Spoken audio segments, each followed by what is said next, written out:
Hi friends, നമുക്കിന്ന് ആലു പൊറോട്ട ഉണ്ടാക്കാം. അതിന് ഞാൻ 2 ഉരുളക്കിഴങ്ങ് ചെറുതായി മുറിച്ച് വേവിച്ചെടുത്താണത്.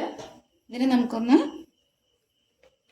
സ്മാഷ് ചെയ്തെടുക്കണം. അതിൻ്റെ കൂടെ ഒരു ഉള്ളി, ഒരു പച്ചമുളക്, കുറച്ച് മല്ലിയില, ഇതെല്ലാം കൂടെ നമ്മളൊന്ന് നന്നായി ഉടച്ചെടുക്കാം.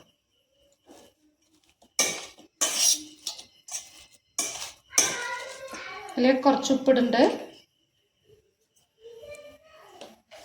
പിന്നെ കുറച്ച് മുളക് പൊടി,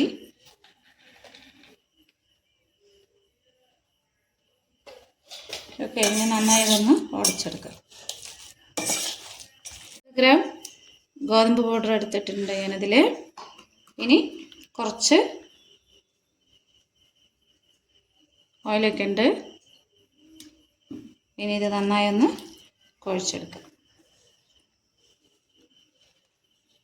കുറച്ച് വെള്ളം ഒഴിച്ച് കുഴച്ചെടുക്കാം.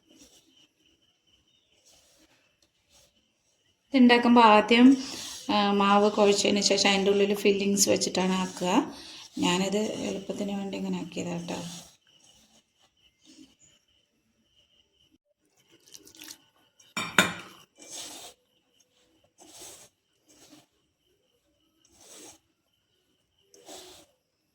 വെള്ളം കുറച്ച് ഒഴിച്ചാൽ മതി, കാരണം നമ്മൾ ആ ഉരുളക്കിഴങ്ങിൽ വെള്ളം ഉണ്ട്. അപ്പോൾ അതുകൊണ്ട് വളരെ കുറച്ചായിട്ട് ഒഴിച്ചാൽ മതി. പരത്തിയെടുക്കാം. നല്ല എന്താ പറയുക, അമർത്തി ആക്കരുത്, പൊട്ടിപ്പോവും. അപ്പോൾ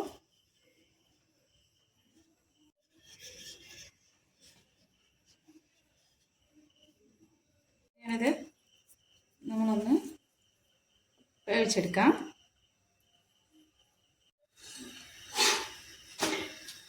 അപ്പോൾ നമ്മുടെ ആലു പൊറോട്ട റെഡി ആയിട്ടുണ്ട്. കറക്റ്റ് റൗണ്ട് വന്നിട്ടില്ല, അത് വേണിച്ച് ഒരു പാത്രം വെച്ച് എടുക്കാമായിരുന്നു.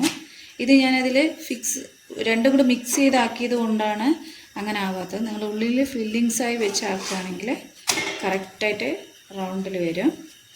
ഓക്കെ, അപ്പോൾ നമ്മുടെ ആലു പൊറോട്ട റെഡി ആയിട്ടുണ്ട്. ഇത് എനിക്ക് ഒരു 1/4 കിലോ എടുത്തപ്പോൾ 5 ആലു പൊറോട്ട കിട്ടിയിട്ടുണ്ട്. അപ്പോൾ നിങ്ങളും ട്രൈ ചെയ്യുക, ലൈക്ക് ചെയ്യുക, ഷെയർ ചെയ്യുക. Okay, thank you.